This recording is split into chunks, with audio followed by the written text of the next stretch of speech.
Hey, my name is Drew Boa, founder of Husband Material, where I help men outgrow porn. Today, we are talking about unwanted sexual attraction.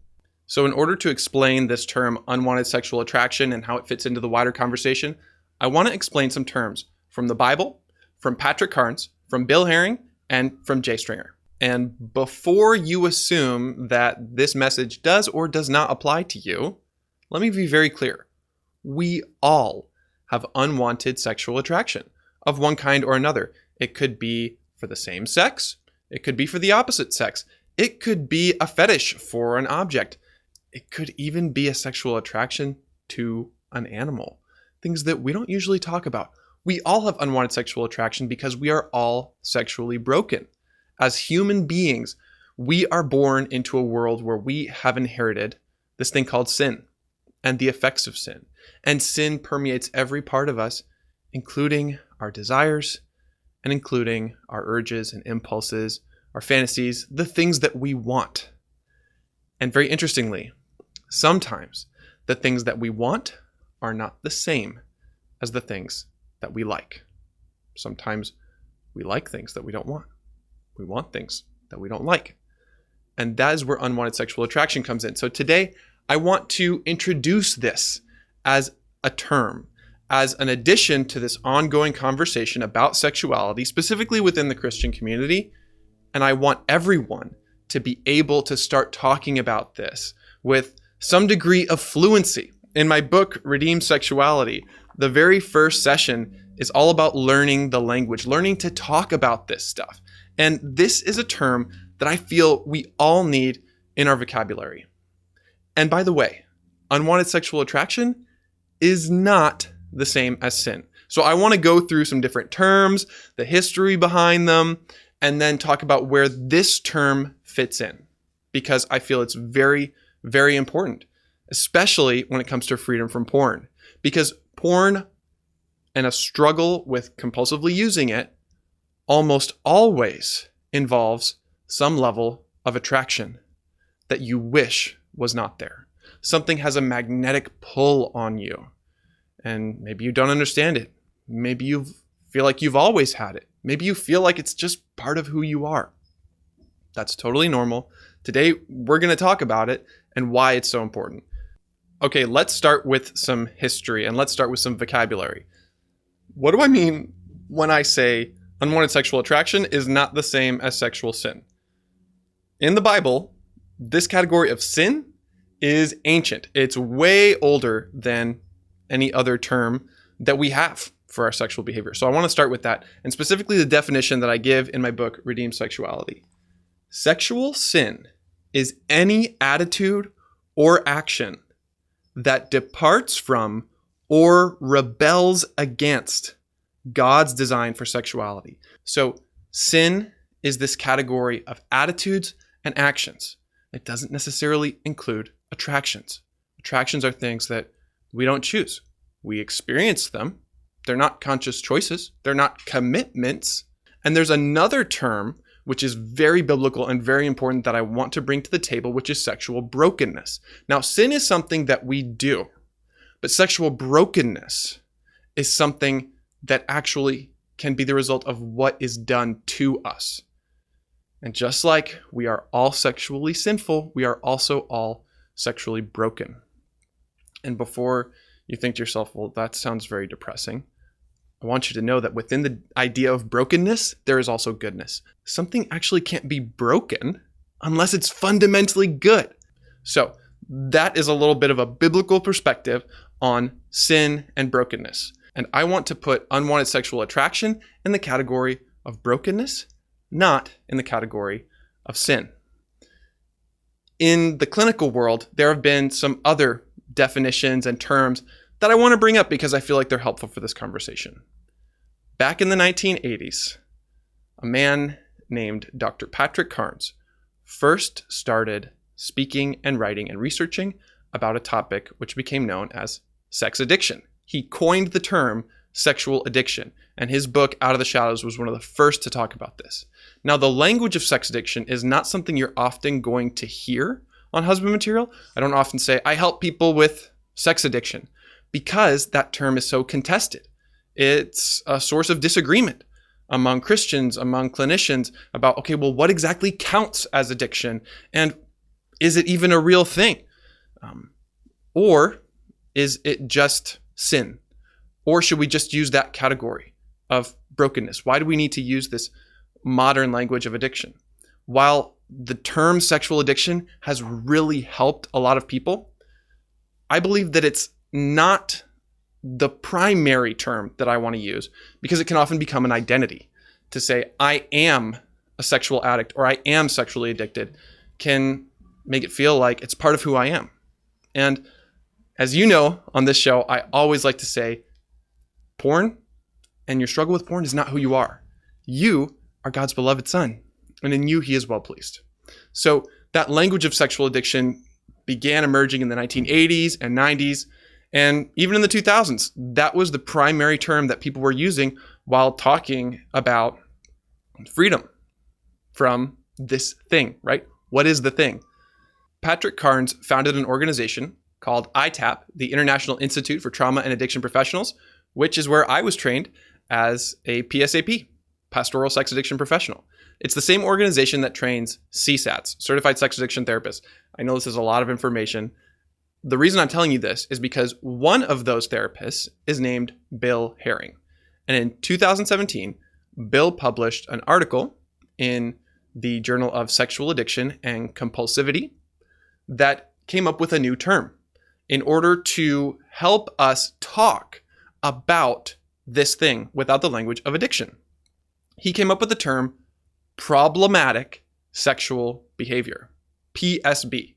And here are some of the questions that he uses to help people understand if they have PSB. Just a way for us to talk about this problem.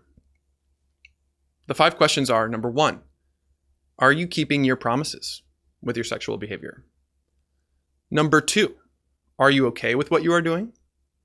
Number 3, are you protecting others? Number 4, is everything okay? In other words, are the consequences good? And number 5, are you in control of yourself? When the answers to those questions are no, we are dealing with problematic sexual behavior, even if it doesn't fit the clinical definition of sexual addiction. And that was an important contribution to this field. That article won an award. And since then, there has been one more important contributor to this conversation, Jay Stringer, who in his book Unwanted began using the term unwanted sexual behavior, USB. So now we have PSB and USB, even though USB kind of sounds like that port in the side of my computer where I plug in the wire to my devices. These terms have been helpful because talking about the behavior separates it from my identity, and it takes away a lot of the academic debates. And I really like Jay's term unwanted sexual behavior because it's focusing on our desires, on our longings, and oftentimes the longings behind our sexual fantasies. In fact, I would say always the longings and the aches and the desires behind our behaviors are often good. They often need to be blessed. They often need to be accepted, even if the behavior has become problematic. I love these developments. I love the way that the conversation is changing in order to reflect the goodness of our sexuality, the goodness of who we are, and the goodness of God's design, while also being very precise about what we're dealing with and what we want to be free from. So here's my contribution to the conversation. I want to introduce the idea of unwanted sexual attraction. Now, people have been talking about attraction a lot, especially in the Christian community. The term same-sex attraction has become very normal. And it's a way of differentiating from homosexuality, which often connotes behavior or an identity. If you say, I'm gay, that often implies a certain lifestyle or a certain quality of who you are, rather than saying same-sex attraction, which is just talking about a preference or a type of arousal. And then within that conversation, there's also the term opposite sex attraction, which is pretty straightforward. Here's what I want to do. I want to take SSA and OSA and put them under this umbrella of unwanted sexual attraction. Because even though we all are attracted to different things, if we are trying to outgrow porn, if we want deeper healing and freedom and wholeness and maturity in our lives, if we want to be sexually healthy men of God, then we are all in the same boat, my friends. We're created in the image of God. We are all sexually broken by what we have done and by what has been done to us, and even by what was not done that should have been done when we were little. And as a result, we have twisted attractions. I believe if we want to be free at the deepest level, we need to engage our attractions. And it's so helpful for us all to have common language that we can all identify with, that we can all deal with. And I believe this term unwanted sexual attraction is so valuable because it includes same-sex attraction. It includes opposite-sex attraction. It includes attraction to objects or animals, which can also be sources of sexual stimulation. This is a term that I hope reduces our shame. And yes, I know it's kind of awkward that the abbreviation for it is USA. Personally, I am not going to use that acronym because I don't think it would be helpful. My goal is to reduce the barriers, to remove the barriers so that we can talk about this freely and openly, with less shame, with more grace, with more compassion, and with precision. So there you have it. We're talking about sexual sin, brokenness, addiction, problematic sexual behavior, and unwanted sexual behavior, which are basically synonyms, and now this term unwanted sexual attraction. I hope that this term becomes more widely used because it is so critical to address if we want to find deep and lasting freedom from porn. We need to deal with our unwanted sexual attractions. Now you might be asking, okay, what do I do with my attractions? And I have an excellent episode about this called What Should I Do with My Sexual Desires? Go listen to that for some ideas. But for this concept of attractions specifically, which is more of a surface level than the desires, which are much deeper, those core longings, here's what I would say. 4 things. Number 1, talk about it. And this is probably the hardest step, to actually talk about the things that we're attracted to, that we don't want to like, but we do. For you, it could be miniskirts. For me, it's a sexual fetish. For me, it's also been power and domination. For you, it might be a specific age, a specific body type. It could be a specific kind of personality that you don't like, but you're drawn into relationships with these people time and time again. Could be to the same sex, could be to the opposite sex. Whatever it is, can you talk about it? Maybe there's a feature of porn which has such a stronghold in your heart, and you're not sure why. Can we at least talk about it? That's the first step. Just to name, what is that attraction? And then number 2 is to understand it. See where it's coming from. And this is difficult. This takes hard work to see where it's coming from out of my childhood, to see where it's coming from out of my sexual formation and development, my sexual deformation. Maybe it has a story of abuse behind it, or neglect, or trauma. Maybe it's something that you really loved. And you know what I've discovered about my unwanted sexual attractions? In some ways, they actually came from something beautiful, something that I loved, something that was good, even though I hated myself for liking these things or wanting the things that I didn't like. Understanding at a deeper level takes time, takes work, and it can only happen when we start talking about it. When we talk about our attractions and we begin to see the story behind them, we can understand them. And then number 3, and this one will sound the weirdest and the most counterintuitive, appreciate it. Appreciate even your most twisted and broken unwanted sexual attractions. How do you do that? When you can talk about them and understand them. Doesn't mean you embrace the attraction in the sense of releasing it and allowing yourself to indulge in it.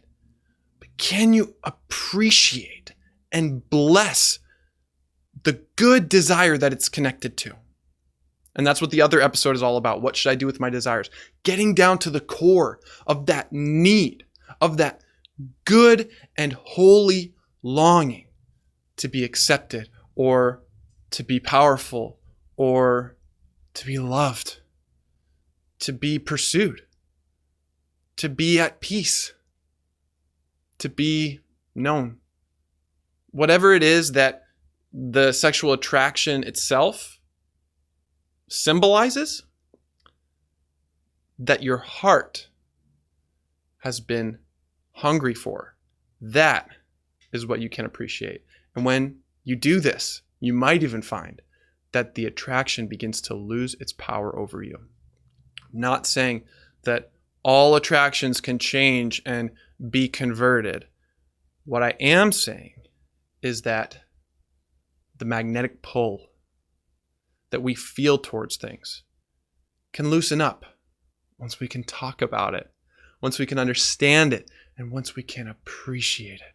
There's such a deep peace that I see with the stories of the men that I've helped. When I ask them, how do you feel now being at this place in the journey? Now that we've taken this adventure through your childhood into the present towards this future that God has for you, how do you feel? A lot of times they'll say, I have more peace. Why? Because they've learned to appreciate their sexuality, even their unwanted sexual attractions. You can only do that when we're talking about it and understanding it. And after you do appreciate it, then number 4, we can manage our attractions. We can regulate. We can learn how to live as mature, healthy men of God. And we have other episodes about how to self-regulate, about how to control your behavior, even though your attractions are things that you don't choose. And when you get triggered, you can't help it. What you can do is determine how you respond to those reactions when they come up. Sexual attraction can change over time. It's not a formula. It's not a matter of causation. It is the beauty of how our brains were created with neuroplasticity. And here's one wonderful way to summarize it. This is a very old saying. I learned it from Michael Leahy from Bravehearts. He said, what you feed grows and what you starve dies. What you feed grows and what you starve dies. Once we can identify the goodness, even within our unwanted sexual attractions, we can feed that. We can feed the desire for acceptance. We can feed the desire for validation, for worthiness, for confidence, for care, for whatever it is that you have been attracted to at the deepest level. You can feed that and it'll grow. And the specific impulses, the specific instincts and attractions and urges, the more you're able to talk about them, understand them, appreciate them, and manage them, they'll diminish over time. It's not a linear process. In fact, sometimes it feels so cyclical and so maddening, like I'm back in this place again. But in reality, we never come back to the same place. We never go back all the way to the very beginning. We come back to the place on the journey where we left off. And that journey to freedom is so much easier when we can deal with the behaviors and the attractions that we all deal with. So I wonder which one of these 4 steps is most important for you right now? Talking about your unwanted sexual attraction, understanding it, appreciating it, or managing it? Right now, in this moment, I invite you to commit to taking a step towards one of those 4 things. Maybe you want to start a conversation with a friend. Maybe you want to read a book. Maybe you want to really go deep with a professional. Regardless, as a community, in the Husband Material community and in Husband Material Academy, this is a place, my friends, where we can talk about these things. We can learn how to understand them. We can appreciate the goodness of God's design, even in the middle of brokenness.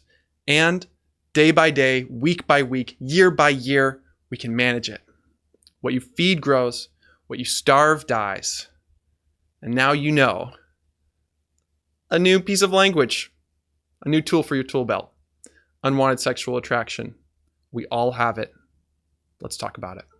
It has been really surprising for me to find that in our community and Husband Material Academy, the split between people dealing with opposite sex attraction and same-sex attraction is rather even. It's like 50-50.